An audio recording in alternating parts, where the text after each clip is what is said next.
G'day everyone, welcome back to another episode of the Good, Bad and Ugly for the final round of the home and away season, round 24 of this year. It was a pretty good round of footy across the span of the weekend, saw some good quality games, and now we know what the top 8 is. The Giants making it, the Doggies not, so let's review the final round of this season. Was some good quality games across the weekend. Feel free to leave a like and subscribe if you do go on to enjoy, and let's get straight into it. So the first game on Friday night, we did see the Pies get a huge 70-point win over the Essendon Bombers. It was expected Collingwood to bounce back here against an Essendon outfit who have been really out of form the last 5 weeks. They've just really had a bit of a gone into freefall mode really with how their form has gone off the back of an 100-point plus loss against the Giants and another huge one by over 10 goals against the Pies. Abysmal performance it was, and I was bullish on them. I still did tip the Pies, but I was bullish on Essendon to get up and about for at least this game. But yeah, they've really checked out as a group. It was an abysmal performance on Friday night. Their ability to move the ball was terrible. They had no lack of competitiveness around the footy. They got done in clearances quite convincingly and inside 50s as well. They couldn't move the ball in the back half. That's where they're really struggling. The Pies really swallowed them quite well.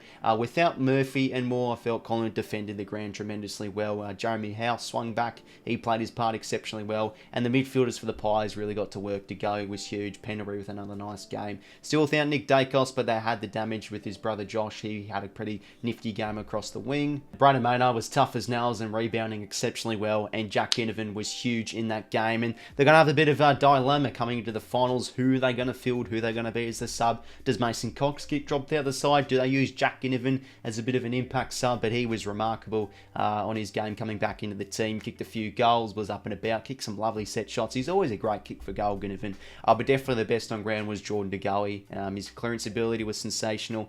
Can always find the goals, and this is a big time player. So I think for him to get a game played well, checked off right before finals is perfect. So yeah, it's a comfortable win for Collingwood. Again, people say you should probably play a bit more of a harder opposition prior to finals, but this is what they need. The Pies are going to be playing at the G, so they just need a confidence boosting win after a bit of an up and down month of footy, but their brand was back, pressure was great, moved the ball there, swallowed Essendon's ball movement, were the superior side. So it was a remarkable and sensational win by the Pies, but it was at the expense of the Dons. They were poor.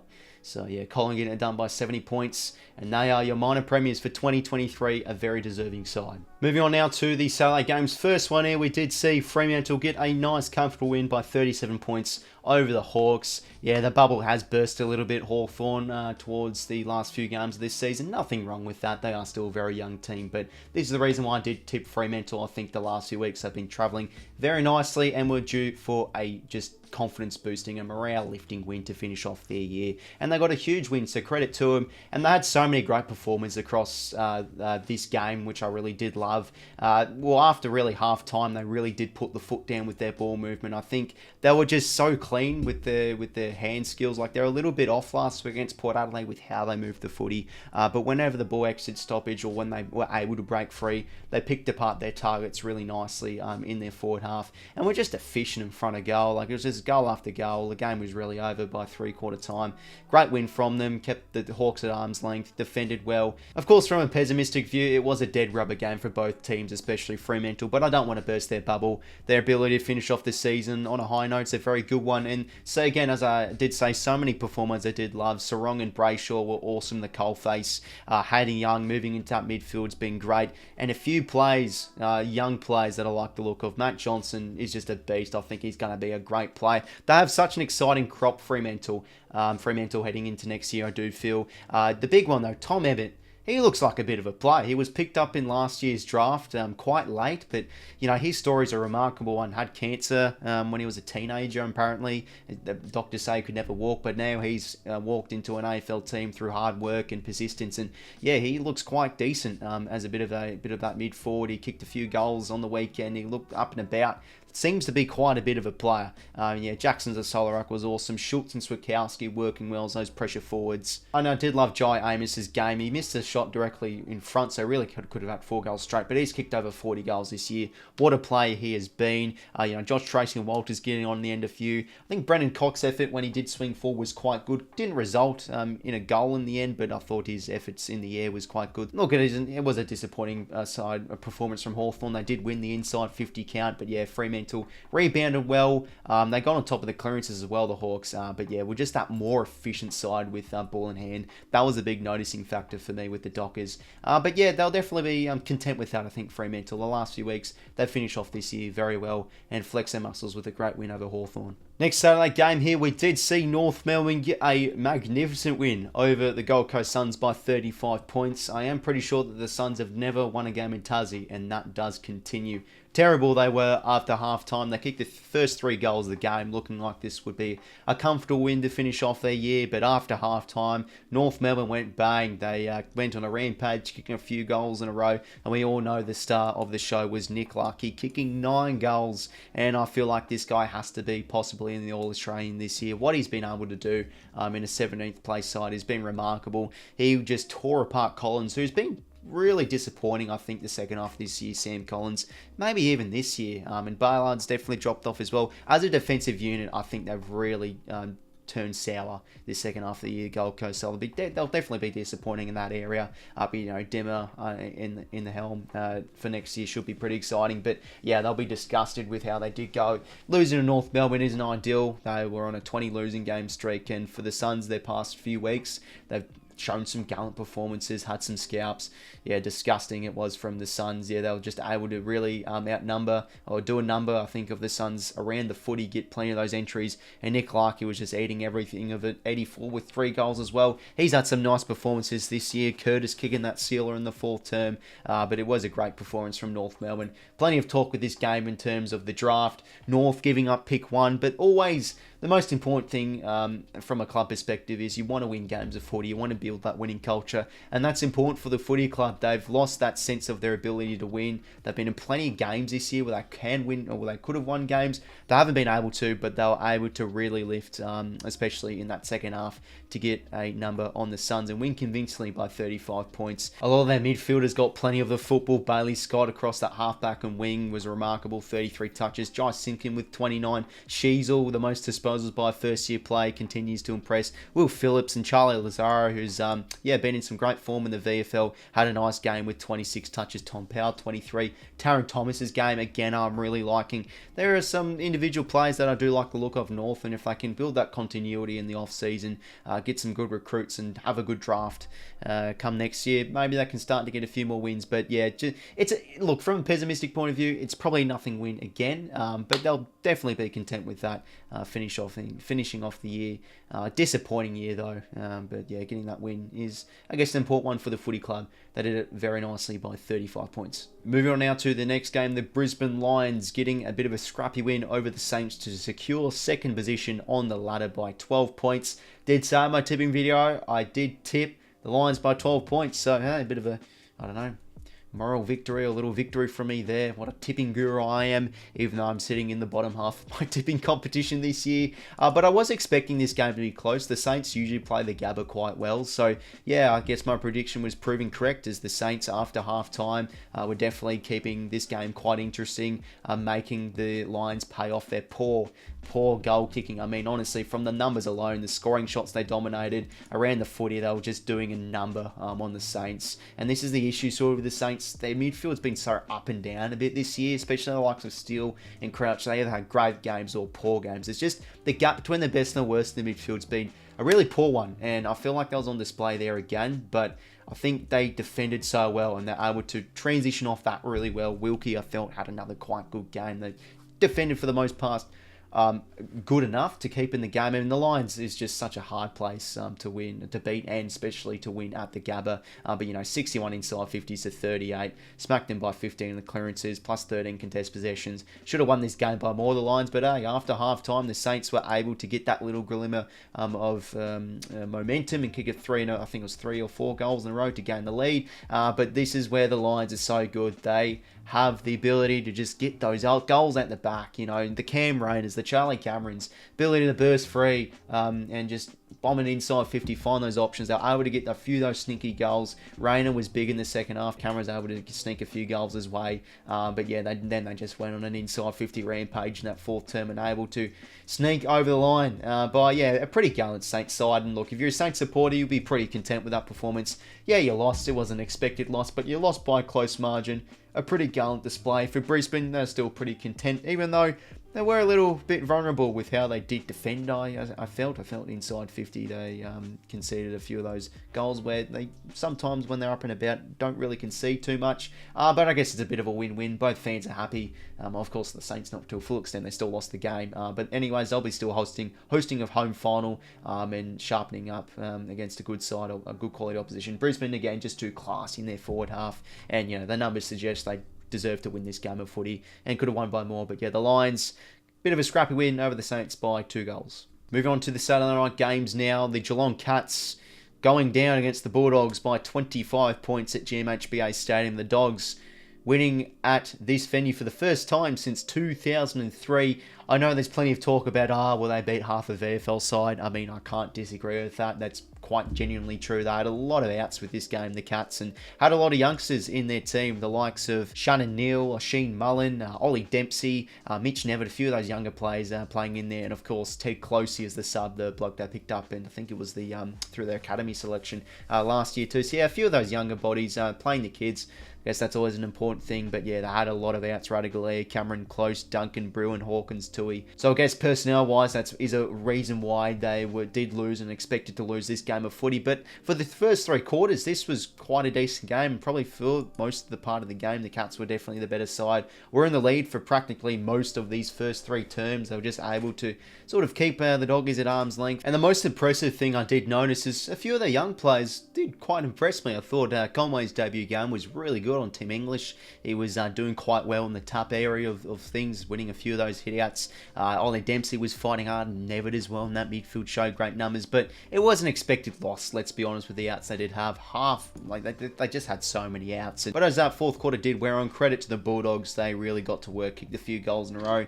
Team English did go forward. Rory Lobb had a big final quarter, and their important cogs like Bontempelli, their midfield got to work, started to really get on top in the clearances, in the contest possession game. Won most of the inside 50s and were just able to break free and kick away. They kicked freely, just going on a goal rampage, six goals to 1, able to run out as eventual winners. But yeah, 3 goals to Lobb, 3 for Norton. Again, this game's sort of pointless to review because in the end, the Doggies aren't making finals footy, but it was a good win to see them. Their last few weeks have been pretty poor, and I think in closing out games. So, hey, Geelong is still, in a way, a hard team to beat, as a back 6. They've been a little bit up and down, the Cats, this year, but it's hard to win in that venue, and they'll definitely gain a little bit of confidence for next year in the future for playing down there at 𝐓𝐴. But yeah, they go and their spearheads got to work in that fourth term, and they ran out and won the game where they could have made finals in the end, but they didn't, and they won by 25 points. And now for the final Saturday game, we did see the Eagles go down by 45 points in the end against the Adelaide Crows.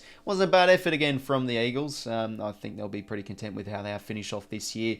Pretty much for the first 3 quarters, they were definitely in this game. They were able to get out to a bit of a margin throughout periods of this game against the Crows. They were looking pretty off pace with how they moved the footy, and they were just electric with how they played. And maybe it's because of the last games of Shannon Hearn, Shuey, and Nick Nat Newey would have definitely lifted the playing group, and the crowd was electric with this game. But yeah, interesting first 3 turns. But yeah, Crows were just able to really run away with this game and kick a bit of a margin. But yeah, 45 points. I felt this game could have been closer in the end. It was a bit of a cagey, tight affair. Past few weeks, the Eagles have been quite a decent clearance side. Were definitely able to execute, I think, off off those stoppages and definitely in those clearances. And yeah, just going inside 50, they had their focal points up and about a bit. 𝐼𝐻𝐿𝐼𝐻𝐿𝐼 kicked that goal early. Crowd was on their feet. Oscar Allen and Darling were the business last week. They were important again. 7 goals between those players. And Tim Kelly was another warrior in the midfield. I felt most of his game was pretty impressive. He's just had such an improvement of a year, and I think he'll definitely be probably the best and fairest winner for West Coast. But yeah, credit to the Eagles. They were definitely able to kick away. This has probably been at the expense of West Coast defence. They seem to switch off from not only a quarter but maybe a game. They're defensively just not intact at all, and I think it was mostly Witherden and McGovern throughout times of this game. Just could not do anything on Taylor Walker. It was mostly, McGovern, on him. But yeah, he was a bit of a traffic cone that game. Walker was the difference, kicking 9 goals, and at the time he was leading the Coleman, and he had an awesome game, was just taking everything inside 50. He loves to fill his boots against the Eagles. They kicked 10 last time, kicking 19 goals he's kicked against West Coast. Dominant stuff. But in the end of it, credit to the Crows are able to run away with it and win by a convincing margin. Again, such a shame. They really should be playing finals football from the circumstances we have seen. But they've still impressed a lot of neutral supporters of how they've gone at it this year. Need to start winning more games away. I feel though that's probably where they could improve things. But their pressure, their ability to hunt, and the spearheads we've seen like Walker and a bit of Fogarty and 𝐼𝐻𝐿𝐼 of everything. Of course, Rochelle with 3 goals. Being an impressive side this year, the Adelaide Crows, expecting a big preseason from them. They finish off the year on a high note by 45 points over the Eagles. Now for the Sunday games, first one here, we did see Port Adelaide get a pretty competitive win over the Tigers by 31 points. This scoreline doesn't really reflect the game. This was a really close game and highly competitive game of football throughout most of this match. Pretty much for the first 3 quarters, the game high margin was under 10 points. It was really going back and forth. The Tigers would always respond with a goal, the Port would kick one, and vice versa. Richmond really came to play for this game. They played Adelaide Oval pretty well. They were able to beat the Crows back there earlier this year. They weren't great against the Swans, but they did smack Port Adelaide at this venue last year. So maybe I would have given them a bit of a chance, but yeah, they'll be disappointed with how they did end that game. Just the class of Port Adelaide's forward line really got to work when it did matter, and that's a good experience building win for Port Adelaide, because they're just improving their ways to win games of footy. They can either win dominantly, or they've been in a few games this year where the game's been in the balance, but when the moments matter, their midfield and their forward half really get to work, and yeah, it's just the focal points again. Across so many areas of the ground, that's so impressive. Connor Rozee and Butters, one of the game high disposals, 33 for Rozee, 30 for Butters. Dan Houston, rebound of half-back, and I think he had a lot of shots on goal. He kicked 1 goal, but his ability to peel off and go inside 50 or go deep to the square was on damage. Same with Kane Farrow, could have had that goal after, I think, 3/4 time, but he was, unfortunately, for the Tigers, saved by the bell. But the noticing thing for me with the Tigers, they were just wanting to try and really win this game of footy. Right from minute 1, they were, I think, the hungrier side, especially around the footy. They were just wanting to really get the footy in there, try and get the game on their terms, and yeah, a few goals early, they were able to just keep it a bit of a close margin throughout the most of this game. Dusty Martin for the Tigers had another remarkable game. He's had some fantastic matches this year, playing that mid forward role, playing a bit out of the square, a bit in the centre bounce. His ability mostly this year, he's been putting up really impressive numbers. Another 33 touches in the goal for him. Does he be talked about in the All-Australian calculations? The head coach of 𝐓𝐿𝐼𝐻𝐿𝐼 really thinks so. I think he said in the press he definitely deserves a spot in there. But yeah, he had another good game. Thompson Dow had some good numbers in their midfield. They played a bit of the kids. Trezise made his debut. He's played some impressive VFL games. Also, the youngster 𝗏𝗶𝗏𝗶, he kicked the goal. Sam Bakes kicked his first goal in AFL footy as well. Tom Brown even as well. So yeah, sort of playing the kids mentality is definitely going to be a bit of the philosophy and the mantra maybe for the next year, and obviously with this last game. But they'll be sort of content with how they ended off the season, the Tigers. But yeah, just Port Adelaide's focal points got to work, especially in their forward half. Finlayson was a little bit quiet, I did feel. 𝗏𝗏𝗏𝗏 and Francis Evans, the goal sneak kid with 3 goals. He was important. And Willie Rioli's been in great form too. Another few goals for him. But yeah, Port Adelaide, classy team. They got it done by 31 points. And now for one of the games on the round, we did see the Demons get a really good win. It has to be said, a good quality win over the Sydney Swans. I think the upside for both teams here is this is a good test or a good game of footy to play prior to finals. A good tough game because both sides' pressure was really good. This was a bit of a low-scoring snorefest from a bit of a negative point of view, but yeah, both teams had their share of dominance throughout the duration of this 4 quarters, but it was just Melbourne's classiness really got to work, and their ability around the footy really drastically improved as the game wore on. The Swans lost a little bit of their touch of their rebound ability. Their ground level work seemed to diminish a bit, and as soon as that 4th quarter happened, the Swans were up by 4 points at the start of the 4th. The D's kicked the last six goals of the game. Their pressure, especially their frontal pressure in their forward half, really got to work. Petrarca had a huge second half. No Swans players could tackle him, and Bailey Fritsch was pretty much the difference in that final quarter. He kicked, I think, 3 of the final 4 quarters, or the 4 goals they did kick. He kicked 3 of the 4 goals in that final term, alongside Van Rooyen as well. I think, pretty sure a Petrarca assist. But yeah, no, they were just the classier team, Melbourne. But yeah, Swans would be disappointed with that game. They kicked the first 3 goals of the 3rd term, up by as much as, I think, around 3 goals. But it's another one of those games from the Swans where they've had a poor 4th term, and this is the difference between both sides. Melbourne are probably one of the fittest teams in the comp. They've been one of the best 4th quarter teams, whilst the Swans have not really looked like one of the most fittest sides. They've been one of the worst 4th quarter teams, and it was reflected on what we did see. The Demons were just able to outrun the Swans. They lost their ability to move the footy. They played 3 good quarters of footy. I did feel the Swans, they were definitely up to it. It looked like a game in the balance. A lot of lead changes. As a neutral, this was probably a good game of footy to watch. But yeah, just the D's were just too good in the end. They got to work in the midfield. Oliver, I think, was honestly beaten well by Mills. Mills had one of his best games this season. Got a chunk of his footy of his own and was able to negate Oliver quite well. But Petrarca was the bone breaker, I felt, for that Swans midfield. Was just able to cause a ruckus, kicked a few goals from stoppages as well. But then, yeah, they just got to work a few of those forward pressure plays, and they defended remarkably well. It has to be said, Melbourne. I felt Lever, they did okay. I'm on Lever. Salem got well contained from Clark, but yeah, Stephen May was big in the back half. Judd McVie, that young player, of course, of Disco Turner, his 3rd game. Thought his game was really nice too. Yeah, they're just their system, the way they play, they're just such a great team, Melbourne. Just in every facet, they look so strong. The leaders really stood up. And when they were down and out, Bailey Fritsch was injured. Melksham, shame to see. His first half was good. He went out with injury. Their ability, they've done this a few times this year, the Demons. When they look sort of down and out, they're able to change gears and click into, that game-winning mode and turn things around and get wins. And that's an impressive thing with Melbourne. Leaders stood up. Finding ways to win games is an impressive one. They're going to be one of the top teams and the team to beat, I think, come finals for Melbourne. So, yeah, it was a great win from Melbourne in the end. Swans did waste their chances, so it was a bit of a shoulda, woulda, coulda sort of performance from Sydney. But yeah, both teams, I think, had a really good head out, but Melbourne just too class in the end, and they won by 21 points. And the final game of the round, we did have the Giants get a huge 32-point win over the Blues. That means the Giants will be playing finals footy in 2023, whilst the Bulldogs do finish in that dreaded 9th position. I'll be honest, I thought the Blues would really come out and win this game of footy. I knew that the Giants would have a lot to play for, and they'll definitely be up and about. But yeah, I don't know. Carlton, the last few weeks have been a little bit off in some areas. They haven't been able to play 4 full good quarters. And yeah, they just couldn't get things going really quite well throughout most of this game. Started off okay. I think they kicked the first few goals of the game, but where the Giants really got them was just their forward half worked so well. They were just an accountable group of players. Daniels and Bedford, they were working up the ground so well. And when they were able to receive the ball, Felton Carlton's defence got a little bit complacent. They weren't manning up too well. They were able to get a few goals at the back, and they were very good going inside 50 and got outdone in their own strong game.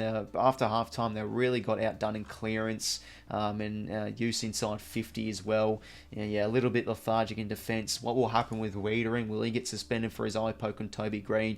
But yeah, the thing with the Giants is you just can't doubt them. And I think a lot of people have doubted the Giants this year, but the focal points, again, in their forward line got to work. Toby Green, 4 goals. Could have had even more. Sensational. Jake Riccardi with 3 goals. 𝐚𝐿𝐼𝐻𝐿𝐷 game 200. Hey, it was a remarkable one. He showed his goal-kicking midfield prowess. Kicked some lovely goals. Callum Ward, he only had 16 touches, but I felt his impact was remarkable. He was able to win a few of those important centre clearances. Lloyd kicked a big goal from 50 out. Hogan as well. They moved the ball better than the Blues. Yeah, I mean, from a Blues perspective, they'll be disappointed with that loss. They're finishing 5th anyways, but geez, they were exposed quite a bit. Even without Sam Taylor, we all thought 𝐼𝐻𝐿𝐼𝐻𝐿𝐼𝐻𝐿𝐼 was going to kick a bag. He got his Coleman. Credit to him. He's been a sensational player this year. But, geez, after that, he was pretty quiet. They could not get anything going in their forward half. Really, after half-time, there wasn't really much to show from Carlton. Looked like they were just a side that checked out. But, yeah, probably because mentally the Giants were up and about a bit. They had a lot to play for. They're high spirits. They've just played a total better brand than the Blues. Yeah, really good coming out of the middle. Electric going inside 50. Won the clearances against a good clearance side of the Blues too.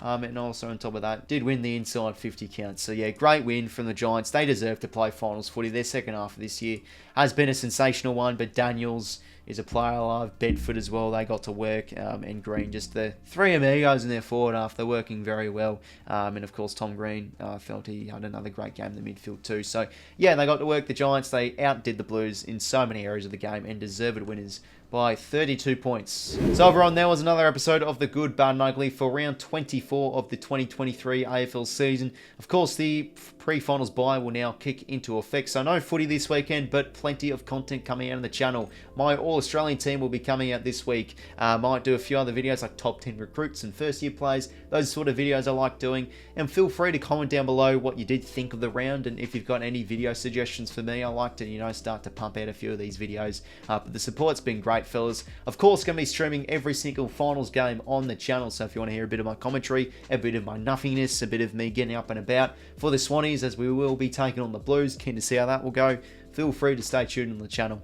Yeah, hopefully you did enjoy another episode of this fine, good, bad and ugly series, and apart from that, I will talk to you later. See you later, fellas.